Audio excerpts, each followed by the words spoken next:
ओम बोलिए। सच्चिदानंद भगवान की जय, सद्गुरुदेव भगवान की जय। 16वां अध्याय है। श्री भगवान उवाच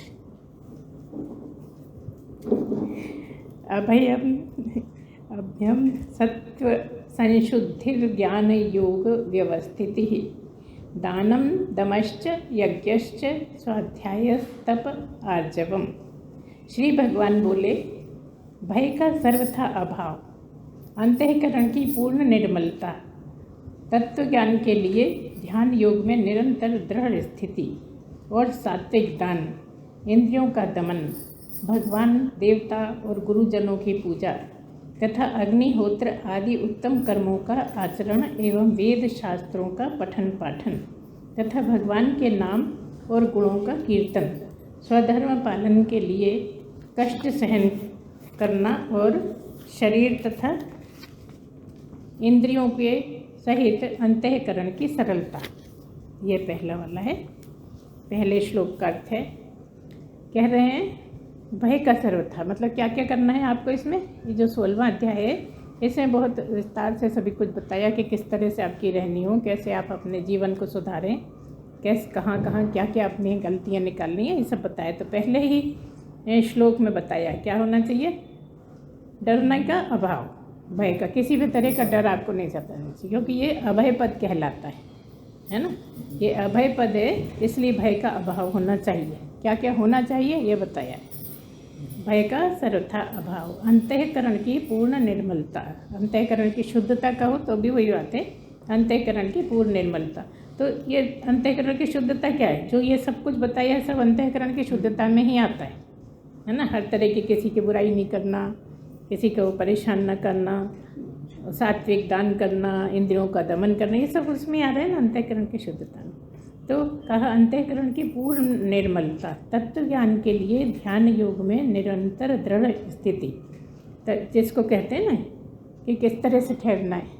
तत्व ज्ञान का मतलब क्या है, आप जितना ज़्यादा परमात्मा में रुके रहोगे। एक तो क्या है 42 तत्व हैं, उसका ये बताया जाता है तत्व ज्ञान में कि जो शरीर है ये बिल्कुल अलग है और परमात्मा बिल्कुल अलग है।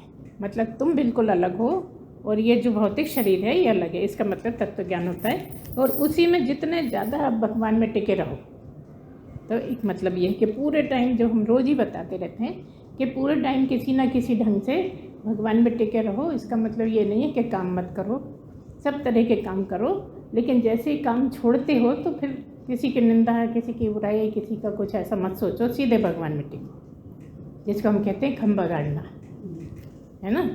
काम करो, काम करके सीधे खंभे पे आ जाओ। खंभे पे आ जाओ मतलब अपना जो आपका है, जो पॉइंट है जिस पे आपको चलना है उस पे दौड़ के आ जाओ। आपकी आदत क्या है कि काम निपटा और बस शुरू हो गए, उसी संसार में उलझ रहे, पता ही नहीं लगता कि कब पहुंच गए।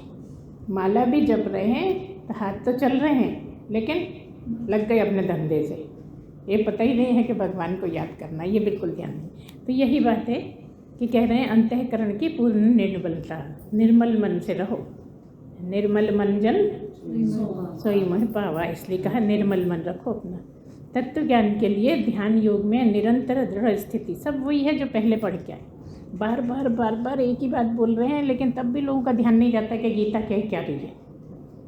ऐसा होता है, देखिए सब वही के लगता है पता नहीं क्या क्या दे रहे हैं, इतना कठिन दे रहे हैं, लेकिन थोड़ा सा ध्यान दो तो सब वही पिछले वाली बात बार बार दोहरा रहे हैं, तरह तरह से दोहरा रहे हैं, लेकिन तब भी मनुष्य का ध्यान क्यों नहीं जाता, क्योंकि मन की निर्मलता नहीं है। तत्व ज्ञान के लिए ध्यान योग में निरंतर दृढ़ स्थिति, दृढ़ स्थिति का मतलब क्या है, जो बार बार भाग जाता है वो भागने न पाए। तुमने उसमें टिका लिया है तो टिका ही रखो, वो जब जितना टिकने लगेगा तो समझ लेना दृढ़ स्थिति होती जा रही है। जितनी ज़्यादा देर आप टिक सकते हो मतलब आपकी अच्छी स्थिति हो गई है। जितनी कम देर में भाग जाता है मन, मतलब अभी स्थिति अच्छी नहीं। आप खुद ही अपना देखो, अपनी जांच स्वयं ही करो कि आपका मन कितनी देर टिकता है। टिकाते तो हो, टिकाने का प्रयत्न तो लगातार करते हो, लेकिन टिकता नहीं। तो जितना ज़्यादा टिकता जाए समझ जाओ हम आगे बढ़ गए, या भाई पहले तो कम टिकता था अब थोड़ा टिकने लगा है, मतलब आपकी थोड़ी सी आगे उन्नति हुई है। और सात्विक दान, सात्विक दान का क्या मतलब है, सात्विक दान का इतना ही मतलब है कि कहीं उसमें आपका स्वार्थ नहीं हो। जैसे कई लोग क्या करते हैं दान के बहाने, अरे यार भाई को खिला देंगे, भाई को खिला देंगे, खुश हो जाएगी तो हमारा काम अच्छा करेगा। तो यहाँ क्या है, निष्काम नहीं है, यहाँ अपनी कामना से कर रहे हो, स्वार्थ से कर रहे हो। जिसको खिलाएंगे वो खाना खा के हमारा अच्छा काम करे। जहाँ आपका कोई स्वार्थ नहीं हो वही खाना खिलाना मतलब सात्विक कहलाएगा। और जैसे हालात चल रहे हैं जगत में, जिस चीज़ की ज़्यादा ज़रूरत है, जिसमें लोग परेशान हो रहे हैं, ऐसी जगह दान देना सात्विक दान है।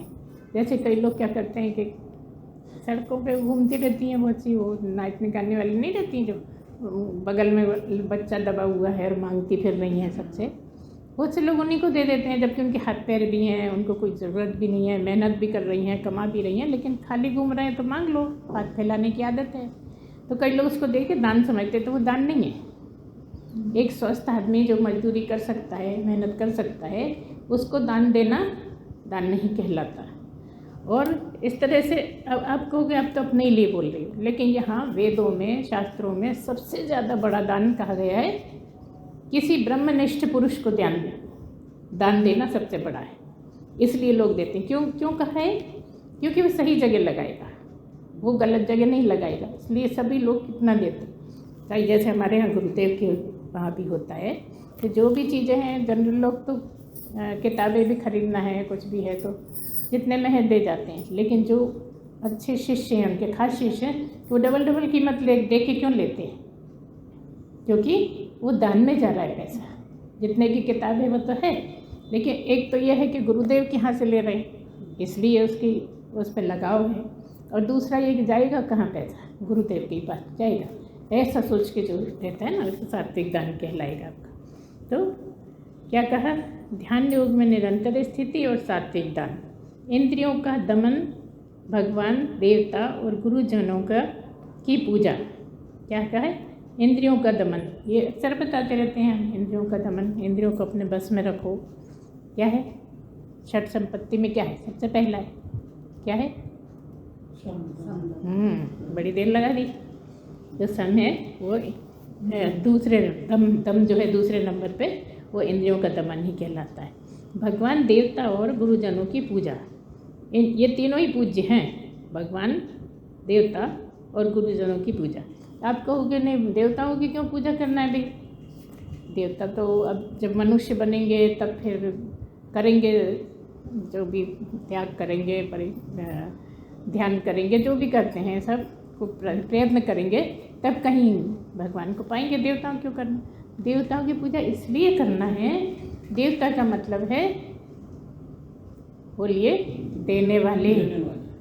जो आपके जीवन में जो भी चीज़ें चाहिए वो देवताओं से ही तो मांगना पड़ता है।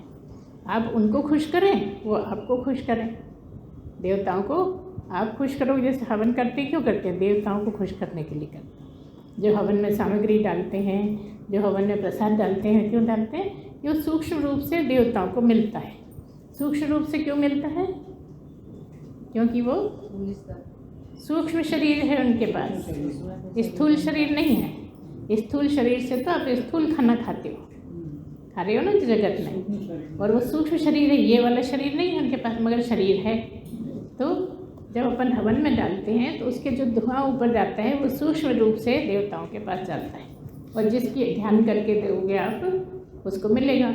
और सारे अंगों के जितने भी शरीर के अंग हैं सबके देवता हैं, आप कहते हो ना, इसीलिए देवताओं की पूजा करनी पड़ती है कि हमारा अंग अंग स्वस्थ रहे, हमें देवताओं से कोई कमी न रहे, संसार में चीज़ों की कमी ना रहे, इसलिए देवताओं से मांगते रहते हैं। तो उनकी भी ज़रूरी है। जो तीन में आ गया ना, आप कहोगे नहीं अब हमको देवताओं से क्या करना है, देवता तो मनुष्य बनेंगे तो हम हमारी जगह आएंगे वहाँ। लेकिन देवताओं ने बहुत से अपने ऐसे काम कर लिए हैं कि बहुत आगे हो गए हैं। हो सकता है हम अभी देवताओं से बहुत पीछे हैं, हम तो खाली सुन ही रहे, वो तो सारी तैयारी कर चुके हैं, बस केवल ब्रह्म होने से चूक गए। तैयारी उनकी पूरी है देवताओं की, बस कमी इतनी है कि स्थूल शरीर था तब वो ब्रह्म ना हो पाए। इसका मतलब क्या है? अभी तो हमें बहुत कुछ करना है, हम तो बहुत पीछे लाइन में खड़े, उनसे तो बहुत पीछे हैं। इसलिए हो सकता है कि हम स्वर्ग भी न जा पाए, देवता न बन पाए हम, और कुछ बन जाए, जबकि वो ऑलरेडी देवता हैं। इसका मतलब हमसे बड़े हैं। देवता जाते ही वो हैं जिन्हें बहुत अच्छे अच्छे काम करे हैं जगत में, जिनको भगवान ने पसंद कर लिया है। ब्रह्म भले ही नहीं हो पाए, लेकिन स्वर्ग में भी तो काम देने हैं ना, इतने सारे मनुष्यों का पालन करना है ना, सबके हाथ पैर सिर पेट आंतें दिल सब सलामत रहें, ये सब देवताओं का ही तो काम है ना। इसलिए अच्छे अच्छे लोग जो अभी पहुँचे नहीं हैं लेकिन पहुँचने की स्थिति बना ली है, ऐसे लोग देवता होते हैं। तो कह रहे हैं उनकी भी पूजा करो, भगवान की पूजा करो, देवता की पूजा करो और गुरुजनों की पूजा करो। इस तरह से अग्निहोत्र, अग्निहोत्र का क्या मतलब है? हवन करना। अग्निहोत्र आदि उत्तम कर्मों का आचरण एवं वेद शास्त्रों का पठन पाठन तथा भगवान के नाम और गुणों का कीर्तन, स्वधर्म पालन के लिए कष्ट सहन करना, अपने अपने धर्म पे चलना है। कहा है ना कि दूसरे के धर्म को मत मानो, अपने धर्म को मानो। अपना धर्म सबसे श्रेष्ठ है, ऐसा शुरू में ही आ जाता है ना। उन सब बातों को दिमाग में रखना पड़ता है। तो जब क्वेश्चन पूछते हैं तो फटाक से आना चाहिए ना। ऐसे मूक बन के क्यों बैठे रहते हो, मूक बधिर जैसे गूंगे बह रहे हो। इस तरह से सोच के करा करो। हमें पता है कि तुम लोग समझते हो, बोल सकते हो, लेकिन बोलते नहीं हो। मौके पे बोलना चाहिए। अगर हमने चुप करने का बैठने को बोला है कि चुप करके बैठे, तो ऐसा थोड़ी कि मुँह सिल कर जब पूछ रहे हैं तब तो जवाब दो। जैसे कि कई बार गुरु कहता है कि भाई आप मौन धारण करो, कल से मौन धारण करना और फिर आज हमारे पास आना, ऐसे करके कहता है। तो अब क्या करते हैं जब मौन धारण करते हैं? मौन धारण करने का मतलब ये है कि मौन धारण तो करो, लेकिन जब गुरु पूछता है तो जवाब दो, कम शब्दों में जवाब दो। लेकिन जब गुरु पूछता है तो बोलते नहीं। अब गुरु कहता है बोले क्यों नहीं? गुरु जी मौन धारण करने को बोला था ना। भैया गुरु नहीं तो मौन धारण करने को बोला था, और गुरु ही पूछ रहा है तो गुरु को जवाब दो, ये मतलब है। ठीक है ना। तो गुणों का कीर्तन, स्वधर्म पालन के लिए कष्ट सहन करना, अपने धर्म पे चलने के लिए कितना भी कष्ट हो धर्म को मत छोड़ो, ये मतलब। और शरीर तथा इंद्रियों के सहित अंतःकरण की सरलता, सरलता से और शुद्धता से रहो।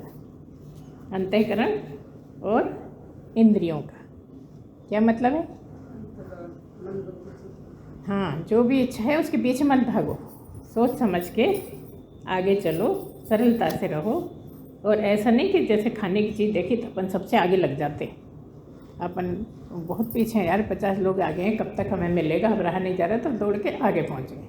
ऐसा नहीं, हर तरह से अपने मन को वश में रखना और सरलता से रहना, किसी लड़ाई झगड़े नहीं करना, गलत विचार नहीं आना, ये सब सरलता में ही आता है। अगला है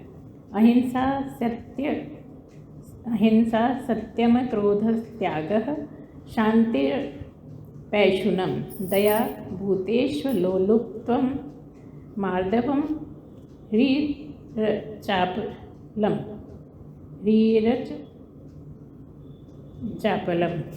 मन, वाणी और शरीर से किसी प्रकार भी किसी को कष्ट न देना। ठीक है, क्या मतलब है? मन में भी बुरा नहीं सोचना। मन में देखो, तुम क्या मन में सोच रहे हैं तो कष्ट थोड़ी दे रहे, लेकिन आप इनडायरेक्ट तो दे रहे हो, उसको पता नहीं लग रहा, लेकिन मन तो तुम्हारा उसको कष्ट देने का इच्छा हो रही है ना। मन से, वाणी से, बोल के भी, और मार के, शरीर से मतलब मार के या परेशान हाथ से धक्का दे के या किसी भी तरह। कह रहे हैं मन से भी परेशान मत करो, वाणी से गाली वाली भी मत दो, और शरीर से किसी प्रकार भी किसी को कष्ट न देना। इस तरह से चलो, है ना। यथार्थ और प्रिय भाषण। यथार्थ मतलब सच बोलो, जो है वही बोलो। यथार्थ का मतलब है जो है वैसा ही बोलो। और प्रिय भाषण बोलो, ऐसा नहीं कि बोल तो मीठा रहे हो लेकिन ऐसे कड़वाहट से बोल रहे हो। अरे हम तो इतना अच्छा बोला था, वो बुरा मान गए। आपका बोलने का तरीका गलत होएगा ना, तो वो तो कड़वे शब्दों से भी ज़्यादा खराब हो गया। तो इस तरह से कहा कि यथार्थ सही बोलो, जो है वही बोलो, और प्रेम से बोलो, अच्छे से बोलो, ऐसी बात करो। अपना अपकार करने वाले पर भी क्रोध न करना। अब ये कर सकते हो? है तो कठिन, और कर भी सकते हो, और करा भी है लोगों ने। तुम कर सकते हो क्या नहीं, है ना? कोशिश करोगे तो कर सकते हो, हो जाता है ना? अगर कह दिया ठीक है यार, वो कोई थोड़ी है सत्संगी, हम हैं सत्संगी, हमें इन चीज़ों का ध्यान रखना है, वो तो करेगा ऐसा, वो तो करता ही है, उसकी तो आदत ही है। लेकिन हमारी आदत छोड़वानी है, इसलिए इस तरह से सोचोगे। भले ही आपका कोई बुरा भी कर रहा है तो उस पर भी क्रोध ना करना। तो इसका क्या तरीका है कि मेरे कुछ कर्म कटे। अगर इसने मेरे साथ बुरा किया, इसका मतलब मैंने कुछ भोग लिया, जो मेरे हिस्से का कुछ भोग लिया, तो कुछ कर्म तो मेरे कटे। इससे आपके मन में प्रसन्नता आएगी, और प्रसन्नता आएगी तो क्रोध ना करना मतलब क्रोध नहीं आएगा। इस तरह से सोचने पर सारा आपके अंतःकरण पर है, किस तरह से सोचते हो, किस तरह से चलते हो। ठीक है। यथार्थ परिभाषण अपना अपकार करने वाले पर भी क्रोध ना होना। कर्मों में कर्तापन के अभिमान का त्याग। कर्म जो भी करते हो, सारी चीज़ें तो वही हैं, कहाँ तक बोले, ये रोज़ बता रहे हैं कि नहीं। अकर्ता मानो अपने आप को। कितना भी काम करते हो तो ऐसा मत सोचो कि मैंने बहुत किया, देखो मैं कितना करता हूँ, कोई नहीं करता, मैं ही करता हूँ। आप ही करते हो, आपको पता है, लेकिन तब भी आप मन में स्टोर मत करो कि मैं ही करता हूँ, मेरे ही से कोई करता नहीं है, सब मैं अकेला ही लगा रहता हूँ। ऐसा दिमाग में आता है ना, कई बार बोल बैठते हैं। अगर दिमाग में रहेगा तो बोलोगे, तो अकर्ता मानना है। इतनी ही बात है कि अपने आप को अकर्ता मानो। अगर कर्तापन का अभिमान रहेगा तो तुम कर्ता मान के ही चलते रहोगे, और करता रहोगे तो, अगर करता रहोगे तो फल मिलेगा, है ना? कर्मों का फल मिलेगा, जो भी होगा। यहाँ हम पहले भी कई बार बोले, आज फिर बोल रहे हैं कि अच्छे भी कर्म का कर्तापन नहीं है, बुरे का तो होने का है ही नहीं, करना ही नहीं है। अच्छेपन का भी ये सोचते हैं हम तो सत्संगी अच्छे काम करते हैं, वो भी नहीं। अच्छा भी कर दिया है तो भी आप अकर्ता बन के रखोगे। भगवान की इच्छा है, भगवान जो कराता है वो करते हैं, मैं तो कुछ करता ही नहीं, मेरा कोई इसमें रोल ही नहीं है। इस तरह से जो चलते हैं ना, उनकी उन्नति होती जाती है। और क्या कहा, अंतःकरण की उपरति। उपरति का क्या मतलब है? उपराम हो जाना, जगत से उपरति भगवान के समीप प्रेम करना, है ना? भगवान से प्रेम करना मतलब उपरति, समीप रहना। उप मतलब समीप, रति मतलब प्रेम। भगवान से प्रेम करना ही उपरति होता है। और उसके साथ ही साथ संसार से उपराम होते जाना। अभी क्या है, संसार से प्रेम है और भगवान से दूरी है। इसी चीज़ को बदल के धीरे धीरे भगवान की तरफ मुख कर लो और संसार की तरफ पीठ कर लो, है ना? एक तरह से पीठ कर लो का मतलब ये नहीं पलट के खड़े जाओ, मतलब हाँ, जैसे अभी भगवान की तरफ पीठ थी, अब संसार की तरफ कर लो। संसार का द्वेष मत करो, करते सब रहना पड़ेगा, क्योंकि शरीर लिए हुए, जब तक शरीर है संसार में रहना पड़ेगा, करना पड़ेगा, चलना पड़ेगा। लेकिन प्रेम ज़्यादा परमात्मा से हो, क्योंकि सत्संगी हो, क्योंकि परमात्मा को प्रेम करते हो, परमात्मा को चाहते हो, परमात्मा को पाना चाहते हो, इसलिए ये सब करना जरूरी होता है। उपरति का मतलब भगवान से प्रेम करना, अर्थात चित्त की चंचलता का अभाव। बार बार चित्त इधर उधर भागता है ना, चंचल मन है तो बार बार आपका कभी किसी में खाने में चला जाता है, कभी खेलने में चला जाता है, कभी घूमने में चला जाता है, कभी यार तीर्थ जाए, बहुत देर से तीर्थ नहीं गए, तीर्थ चलते हैं, घूमने में चला गया। अब है तो घूमने का शौक, चलो तीर्थ चलते हैं। भाई तीर्थ करना तो अच्छा रहता है ना, ऐसा मन को बहलाते हो। हमें कोई घूमने का मन थोड़ी, हम तो तीर्थ जाना चाह रहे हैं। हमें कोई घूमने का मन थोड़ी, मजबूरी है, शादी में जाना पड़ रहा है ना? ऐसे बहलाते हैं लोग। तो इस तरह से ये चित्त की चंचलता है, इसको पहचानो। अगर पहचानोगे तो शादी में जाके भी शादी में से लगाव नहीं रहेगा।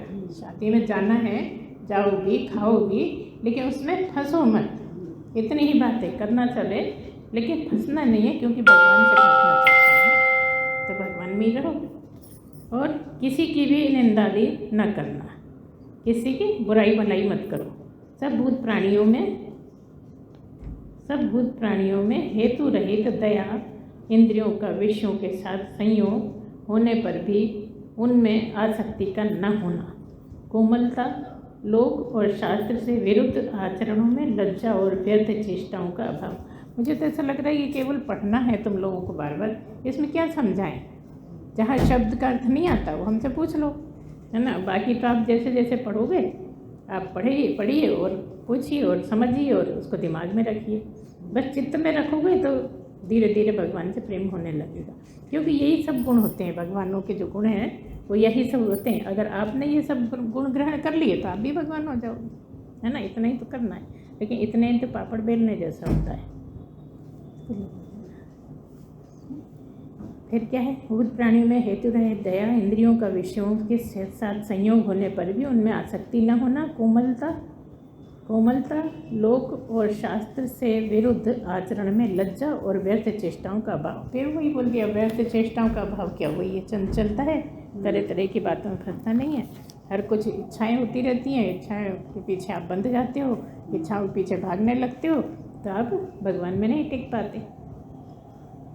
तीसरा है तेजः क्षमा धृति शौचम द्रोहो न अतिमानिता भवन्ति संपदम दैवीम अभिजाय तस्य भारत। कह रहे हैं तेज, क्षमा, धैर्य, बाहर की शुद्धि एवं किसी में भी शत्रुता का अभाव न होना और अपने में पूज्यता के अभिमान का अभाव, ये सब तो हे अर्जुन दैवी संपदा को लेकर उत्पन्न हुए पुरुष के लक्षण हैं। ये लक्षण कौन से बताए हैं? दैवी संपदा, जो परमात्मा में नहीं भगवानों में जुड़ता है। यहाँ परमात्मा भगवान का अंतर है। अब आप समझने लगे हो तो समझ रहे होगे कि जो भगवान हैं उनमें दैवी संपदाएं हैं, जबकि दैवी संपदा गुण है ना, ये भगवान में तो हैं लेकिन निर्गुण में, निराकार में नहीं है। तो इसलिए कह रहे हैं ये सब जो है तेज, क्षमा, धैर्य, बाहर भीतर की शुद्धि। बाहर भीतर की शुद्धि कैसे कहोगे, बताओगे? बाहर की शुद्धि, घर की सफाई रहना, शरीर की सफाई रहना, है ना, कपड़ों की सफाई रहना, ये सब बाहर की शुद्धि है। और मन की सफाई होना, अच्छे, हाँ, हृदय की सफाई रहना, ये सब अंतर की है शुद्धता। ये पहले भी कई बार आया है और उसको डिटेल में बताया है। बाकी तो सब पढ़ने और समझने का है, और समझने का स्वयं से ही समझने का है। जहाँ नहीं आए वहाँ पूछ लो।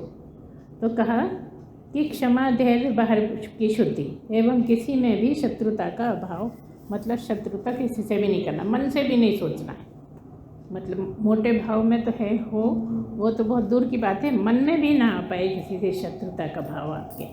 ये कठिन है लेकिन करना पड़ता है। जब आप ऐसा सोचोगे ठीक है उसने ऐसा किया तो मेरा क्या गया, आपका भाव हो जाएगा। धीरे धीरे आपको लगेगा कि भाई जो भी वो गलत कर रहा है, मेरे को लेके अगर गलत कर रहा है तो मेरे ही तो कर्म कट रहे हैं ना, कि उसके कट रहे हैं ना। तो ये तो बहुत आसान तरीका है समझने का। और अपने में पूज्यता का भाव, ये खास बात है। अपने को पूजवाने का मत सोचो कि अरे हमें पूजा नहीं, हमारे पैर नहीं छुए, हमारे घर आया था और देखो हमसे छोटा है, पहले तो छूता था पैर, अब छूता नहीं। कितनी बातें आ जाती हैं दिमाग में। तो इससे आपको क्या हानि है? अगर कोई आपका पैर नहीं छूता है तो उससे आपको क्या हानि हुई? पैर क्यों छूते हैं? आशीर्वाद मिले। पैर नहीं छुए, आशीर्वाद नहीं मिला, तो तुम्हारा नुकसान हो गया, है ना। तो इस तरह से सोच के अपने आप को समझाना पड़ेगा सही। जब भी आपका मन गिरता है किसी भी बात से तो उसको सही दिशा में सोचोगे तो संभल जाओगे। किसी में भी शत्रुता का भाव का ना होना और अपने में पूज्यता का अभिमान भी ना होना, दोनों, है ना। दोनों चीज़ें चाहिए कि दूसरे को तो हीन समझ रहे हो और अपने आप को खूब महान समझ रहे हो कि हम तो बहुत महान हैं, हमें पैर छूना चाहिए, जो आए सबको पैर छूना चाहिए। आपको धीरे धीरे ऐसा हो जाए, छुआ तो भी ठीक हो, नहीं छुआ तो आपकी कौन सी कमी हो गई? कोई गिर तो गई नहीं, किसी ने पैर नहीं छुआ। आप तो जहाँ तक आपने उन्नति कर ली है वहाँ तक आपका कोई कुछ छीन ही नहीं सकता। इस तरह का सोच के आप मजबूत होते जाएंगे। ये सब तो है अर्जुन दैवी संपदा को लेकर उत्पन्न हुए पुरुष के लक्षण हैं। उत्पन्न हुए के, और अगर लेकर उत्पन्न नहीं हुए तो लाना है, अपने में इस आचरण को ग्रहण करना है, कमाई करना है, इसी को कमाना बोलते हैं, है ना। धीरे धीरे आपकी सोच ही तो सब कुछ है। सोच अगर सही हो गई तो सब कुछ सही हो गया। सोच में ही दुश्मन है और सोच में ही दोस्त है ना। दोस्त के लिए अलग ढंग से सोचते हो और दुश्मन के लिए अलग ढंग से सोचते हो। नहीं तो क्या, शरीर जैसा तुम्हारा, जैसा इनका, जैसा इनका, सबका एक सही है शरीर, लेकिन आपके मन में किसके लिए कैसे भाव है, वही दोस्त और दुश्मन बताते हैं। दंभो दर्पो अभिमानश्च क्रोधः पारुष्यमेव च अज्ञानं च अभिजातस्य पार्थ संपदम आसुरीम। हे पार्थ, दंभ, घमंड और अभिमान तथा क्रोध, कठोरता और अज्ञान भी, ये सब आसुरी संपदा को लेकर उत्पन्न हुए पुरुष के लक्षण हैं। अभी कौन से बताए थे? अब कौन सी बता रहे हैं? आसुरी है ना, मतलब राक्षसी। राक्षसी संपदा क्या है वो भी देख लो, कैसे राक्षस बन जाते हैं लोग। हे पार्थ, दंभ, घमंड और अभिमान, ये सब राक्षसी स्वभाव है। ध्यान में रखना, अगर तुम्हारे ऊपर आए, तुम्हारे मन में आए तो समझ लेना हम राक्षस। कभी तुम मानोगे अपने को राक्षस, तो जब भी ऐसा हो तो समझ जाना, संभल के रहना जरा। हे पार्थ, दंभ, घमंड, ये अलग अलग तरह का है। अहंकार करना, और हमसे टकराए कोई देख ले, ऐसे बहुत ज़्यादा दंभ करना, समझना अपने आप को, किसी चीज़ों का होना, घमंड करना कि मैं तो ऐसा हूँ, मैं ऐसा हूँ। ये एक ही तरह के हैं, लेकिन दोनों अलग अलग तरह के होते हैं, शब्द से एक ही लगते हैं। अभिमान तथा क्रोध है ना, तीन चीज़ें बोली, दंभ, घमंड और अभिमान। तीनों का मतलब एक ही है, लेकिन अलग अलग तरह से है। तथा क्रोध, कठोरता और अज्ञान भी। क्रोध आना, कठोरता से बात करना, ऐसे अकड़ के बात करना, है ना, अपने आप को बहुत ज़्यादा ऊंचा समझ के बात करना, ये कठोरता से हो जाते हैं। और अज्ञान से बात करना, कुछ भी बोल दिया, कुछ भी कर दिया, मतलब उस टाइम आप होश में नहीं हो, अज्ञान में होकर कुछ भी, अरे अरे तो ऐसे ही बोल दिया था मैंने, अरे वो तो हो जाता है, बाद में आप सफाई देने लो। पहले तो गलत काम कर दिया, फिर कहो कि नहीं वो तो गलती से हो गया, वो तो हम ध्यान नहीं दिया था, वो तो ऐसे ही थे, ख्यालों में थे, तरह तरह की बातें करते हैं ना लोग, तो वही बात कह रहे हैं। और अज्ञान भी, ये सब आसुरी संपदा को लेकर उत्पन्न हुए पुरुष के लक्षण हैं। अब ये दिमाग में रख लेना, आसुरी के कैसे होते हैं, कौन से लक्षण। अब पकड़ लेना कब कब तुम आसुरी बन जाते हो, आसुरी भाव में कब पहुंच जाते हो, है ना। घर में चिल्लाते ही रहते हो पूरे टाइम, कहते हैं अरे सुनते नहीं हैं लोग, इसलिए हमें बोलना पड़ता है। नहीं, आप अपने तरीके पे बने रहो, सब सुनेंगे। दैवी संपद विमोक्षाय निबंधाय, दैवी संपद विमोक्षाय निबंधाय आसुरी मता माँ शुचः संपदम दैवीम अभिजायतो असि पांडव। दैवी संपदा मुक्ति के लिए और आसुरी संपदा बांधने के लिए मानी गई है। इसलिए हे अर्जुन, तू शोक मत कर, क्योंकि तू दैवी संपदा को लेकर उत्पन्न हुआ है ना। जो भगवान को इस जन्म में पाना चाहता है, वो दैवी संपदा तो लेकर ही आया होगा, तभी तो भगवान को प्राप्त कर पाएगा। तो ये बता रहे हैं सब कि ये जो ऊपर बताए थे वो दैवी संपदा के हैं, और उसका अगला जो श्लोक बताया वो आसुरी संपदा के। जो दैवी संपदा है वो तो मुक्ति की तरफ ले जाता है, वो मार्ग, और जो राक्षसी संपदा है वो बंधन है ना। मतलब यही मनुष्य बन के बने रहो, मनुष्य नहीं राक्षस बन के बने रहो। राक्षसी संपदा है तो राक्षस बन जाओगे, दैवी संपदा है तो ज्ञानी भी बन जाओगे, है ना। ज्ञानी हो गए पूर्णतः तो भगवान हो गए, वही मतलब है। तो कह रहे हैं तू शोक मत कर, तो इसके लिए मन खराब मत कर, क्योंकि तू तो दैवी संपदा को ही लेकर पैदा हुआ है। आज तुम सत्संग में क्यों बैठे हो? क्योंकि दैवी संपदा वाले हो, इसलिए यहाँ। नहीं तो आप बात करके देखो जरा लोगों से, समझ में आ जाता है कि राक्षसी संपदा है लेके बैठे हैं या दैवी संपदा वाले हैं। तो यहाँ आएगा ही वो जिसका पहले से कुछ ना कुछ दैवी, उसके पास दैवी संपदा है, तभी आएगा, नहीं तो आ ही नहीं सकता है। क्योंकि ये जगत में रह के बहुत ऊंची बात है, हर कोई समझते नहीं है इसको, लेकिन इससे ऊंचा दुनिया में कुछ है ही नहीं ना। यही मार्ग पे चल के ही तो आप भगवान को प्राप्त कर पाओगे, और इसी के लिए मनुष्य का जन्म हुआ है। तो जिसके लिए जन्म हुआ है उसी को आप रद्दी समझ रहे हो, तो ये तो जन्म लेना भगवान ही पछताएगा ना बेचारा, इसको बेकार ही दे दिया हमने, इसको मनुष्य जन्म देना नहीं था, गलती होगी शायद हमसे। बताओ, भगवान से गलती हो गई या हमसे ही गलती हो गई? यहाँ जो बैठे हैं वो तो नहीं कह सकते ना कि हमसे गलती हुई, क्योंकि जिसके लिए भेजा है वो कर रहे हैं। अच्छा, जो कर रहे हैं उन्हें ये ध्यान नहीं आ रहा है कि हमसे गलती हो रही, उनको कोई ध्यान आ रहा है? ध्यान आता तो करते, आते बैठते सुनते, जगह जगह होता रहता है कुछ ना कुछ। तो दो भूत सर्गो लोके अस्मिन् दैव आसुर एवच दैवो विस्तरशः प्रोक्त आसुरम पार्थ में शृणु। हे अर्जुन, इस लोक में भूतों की सृष्टि यानी मनुष्य समुदाय दो ही प्रकार का है। ध्यान से सुनिए, क्या है? मनुष्य संप्रदाय की बात कर रहे हैं, राक्षसों की बात नहीं कर रहे, और दैवी संप्रदाय की बात नहीं कर रहे, मगर कर वही रहे, उसी को आगे ले जाके बात कर रहे हैं। एक तो दैवी प्रकृति वाला और दूसरा आसुरी प्रकृति वाला। कह रहे हैं यहाँ मनुष्य दो तरह के हैं, एक तो दैवी संपदा लेकर आए हैं और एक आसुरी संपदा लेकर आए हैं। वैसी ही उनकी प्रकृति है, जैसी जिसके पास संपदा है वैसी ही उनकी प्रकृति मतलब स्वभाव है। और दूसरा आसुरी प्रकृति वाला, उनमें से दैवी प्रकृति वाला तो विस्तार पूर्वक कहा गया, अब तो आसुरी प्रकृति वाले मनुष्य समुदाय को भी विस्तार पूर्वक मुझसे सुन, जबकि राक्षस से भी बता दिया ना मैं। क्या वो कह रहे हैं कि जो दैवी संप्रदाय का है वो तो तुमने सुन लिया है, आसुरी प्रकृति वाले मनुष्य समुदाय को भी विस्तार पूर्वक सुन सकते, जबकि बता दिया है ना, आसुरी स्वभाव का भी बता दिया, लेकिन कह रहे हैं इसको और विस्तार से हम बताते हैं। प्रवृत्तिम च निवृत्तिम च जना न विदुरासुराः न शौचम न अपि चाचारो न सत्यम तेषु विद्यते। आसुर स्वभाव वाले मनुष्य प्रवृत्ति और निवृत्ति इन दोनों को ही नहीं जानते, इसलिए उनमें न तो बाहर भीतर की शुद्धि है, न श्रेष्ठ आचरण है और न सत्य भाषण ही है। देखिए, ये जो मनुष्य के स्वभाव में शुद्धि होना है ना, ये पहली सीढ़ी है भगवान की तरफ जाने में।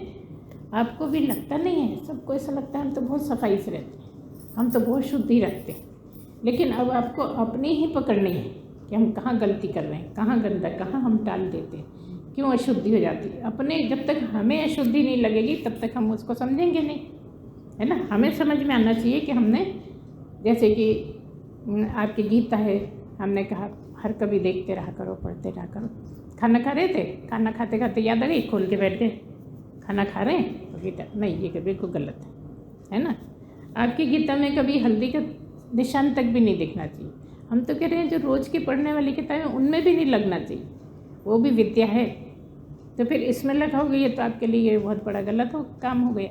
इसलिए आगे से बहुत ध्यान रखो कि किताबें भी भगवान की तरह पूजने लायक हैं। शास्त्र अपने यहाँ हमेशा से पूज्य माने गए हैं, इसलिए उनके बहुत ज़्यादा आपको ध्यान रखना है। जैसे भगवान को पूजते हैं ऐसे ही भगवान को झूठे हाथों से छूता ही कोई? अच्छा, खाना बनाते बनाते जाके छू लेते हैं क्या? हर जगह बहुत ध्यान रखना पड़ता है। जहाँ भगवान पधारे हैं वहाँ सफाई करते हो, दिवाली पे कर लेंगे। भगवान रोज़ नहला रहे हैं लेकिन बिठाल रहे हैं गंदे में। भगवान जहाँ है कभी भी रोज़ नहीं कर पाते, एक हफ्ते में कर लो, 4 दिन में कर लो, 6 दिन में कर लो, 2 मिनट तो लगते हैं। थोड़ी सफाई, एक छोटी सी झाड़ू अलग से रख लो, आजकल आती है भगवान की पूजा की झाड़ू, बस थोड़ा सा झाड़ा रख दिया, 2-4 दिन में एक बार झाड़ो, चलो 1 हफ्ते में झाड़ो, चलो 1 महीने में झाड़ो, बस कभी तो रखो सफाई कि भगवान को तो खूब नहला रहे हो पानी से और बिठा रहे हो गंदे में। तुमसे कहे लेटरिन में जाके थाली ले जाओ, खा लोगे तो भोग तो वहीं लगा रहे हो तुम गंदे में। इसलिए ये सब ऐसी मोटी मोटी बातें हैं जो स्वयं के दिमाग में ही उपजनी चाहिए। तो कह रहे हैं इस तरह से, ऐसे कहाँ गए, कौन सा था? हाँ, दैवी प्रकृति वाले, दूसरे आसुरी प्रकृति वाला, उनमें से दैवी प्रधानित हो गया। फिर ये आसुरी स्वभाव वाले मनुष्य प्रवृत्ति और निवृत्ति इन दोनों को ही नहीं जानते। सही है, ये चल रहा था। इसलिए उनमें न तो बाहर भीतर की शुद्धि है, हाँ शुद्धि की बात हुई, न श्रेष्ठ आचरण है और न सत्य भाषण है। क्या है मतलब? ये तो पहला पॉइंट है ना, शुद्धि रखना। जब पहले पॉइंट पर आप गलत हो तो दूसरा पॉइंट आपके अंदर नहीं बैठेगा, ये मतलब है। जब आप घर की सफाई कर लोगे, झाड़ू बुहारी कर लोगे, तब आप शरीर का नंबर आएगा कि बस हम तो जाके उठे और नहाया है, बस हो गई शुद्धि। नहीं, पहले बाहरी शुद्धि करो और फिर आंतरिक शुद्धि करो, फिर पूजा करो, पूजा पाठ करो तो आंतरिक शुद्धि होगी। इस तरह से स्टेप बाय स्टेप करना है। ऐसा नहीं कुछ भी कर रहे हैं हम तो बहुत शुद्ध रहते हैं, है ना। हर चीज़ का ध्यान रखो। हम तो यहाँ भी बोलते हैं कि भाई खाना बनाते हैं बालों से हाथ मत लगाओ, बालों पे या तो कुछ बांध लो या कुछ ऐसा करो। अपन को पता नहीं लगता इतना बारीक बाल है कब आ जाए, अपन को लगता है उड़ता हुआ आ गया होगा। आजकल तो सब ऊपर ही खाना बनाते, नीचे कौन बनाता? आ सकता है, ऊपर भी आ सकता है, हमारे यहाँ तो यहाँ से आते रहते हैं बाल, क्या करोगे आप। लेकिन आप अपने बल जो आप कर सकते हो उसको पूरी तरह सफाई रखो। तो कह रहे हैं आसुर स्वभाव वाले मनुष्य प्रवृत्ति और निवृत्ति इन दोनों को ही नहीं जानते, इसलिए उनमें न तो बाहर भीतर की शुद्धि है, न श्रेष्ठ आचरण है और न सत्य भाषण है। इसलिए आप इसको उठाओ। आपके लिए बोल रहे हैं कि इसमें आगे बढ़ना है। ये पढ़ के ये बता रहे हैं कि ऐसा लोगों में नहीं है, इसलिए तुम ध्यान से आगे बढ़ते जाओ और इन चीज़ों को मत करो जो है इनमें। फिर क्या कहा? असत्यम प्रतिष्ठम ते जगद आहुर्नीश्वरम अपरस्परस भूतम किमन्यत काम हेतुकम। वे आसुरी प्रकृति वाले मनुष्य कहा करते हैं कि जगत आश्रय रहित, सर्वथा असत्य और बिना ईश्वर के अपने आप केवल स्त्री पुरुष के संयोग से उत्पन्न है। अतएव केवल काम ही इसका कारण है, इसके सिवा और क्या है। जो इससे सत्संग से दूर हैं, जो भगवान को नहीं मानते हैं, जो मना करते हैं कि नहीं सत्संग बेकार की बात है, कुछ नहीं करना, उनकी बात बता रहे हैं। ये आसुरी प्रकृति वाले लोग हैं, राक्षसी प्रकृति है उनकी। ऐसे मनुष्य जो होते हैं वो ये कहा करते हैं कि ये कुछ नहीं है जगत, ये तो स्त्री पुरुष के मिलन से ये सब तैयार हो गया है, तो भगवान कुछ नहीं होता है। ऐसे बहस करते हैं, बहुत से लोग बहस भी कर लेते हैं। केवल स्त्री पुरुष के संयोग से उत्पन्न हुआ है, अतएव केवल काम ही इसका कारण है और बस इसी में लगे रहो, है ना। तो ये आसुरी स्वभाव वाले, ये काम आसुरी स्वभाव का है। मतलब रावण में बस यही ज़्यादा था, बहुत गुण थे रावण में। ब्राह्मण था, सोचिए ब्राह्मणों के सारे गुण थे, लेकिन एक यही गलती थी उसकी जिसके कारण वो असुर था, राक्षस था। क्या थी? वो यही सोचता था स्त्री पुरुष के संयोग से ही सब कुछ होता है, इसलिए सीता को ठहराया था, यही भाव तो था उसका, इसीलिए तो ऐसा हुआ। तो इसके सिवा और क्या है जगत में, और क्या रखा है, यही है बस, इसीलिए आए हैं, ये समझते रहते हैं कई लोग। तो इस तरह से आप ठीक समझ लो कि कौन देवी संप्रदा है, कौन आसुरी संपदा है। तो आपको कौन सी संपदा चाहिए, वैसा आप अपने अंदर संपदा को बढ़ाते जाओ। षट संपत्ति है ना, संपत्ति मतलब संपदा। तो आप भी इस तरह का अपने अंदर जो है संपदा का भंडार तैयार करो। एताम दृष्टिम वष्टभ्य नष्टात्मानु अल्पबुद्धयः प्रभवन्त्युग्रकर्माणः क्षयाय जगतो अहिताः। इस मिथ्या ज्ञान को अवलंबन करके जिनका स्वभाव नष्ट हो गया है तथा जिनकी बुद्धि मंद है, वे सब का अपकार करने वाले क्रूर कर्मी मनुष्य केवल जगत के नाश के लिए ही समर्थ होते हैं, है ना। अगली बार बताएंगे, सिंपल है। तो यहीं से शुरू करेंगे। ये जो मिथ्या ज्ञान है ना, जिससे आसुरी स्वभाव है, उसकी बात कर रहे हैं। आज इतना ही, तो बोलिए सच्चिदानंद भगवान की जय, सद्गुरुदेव भगवान की जय।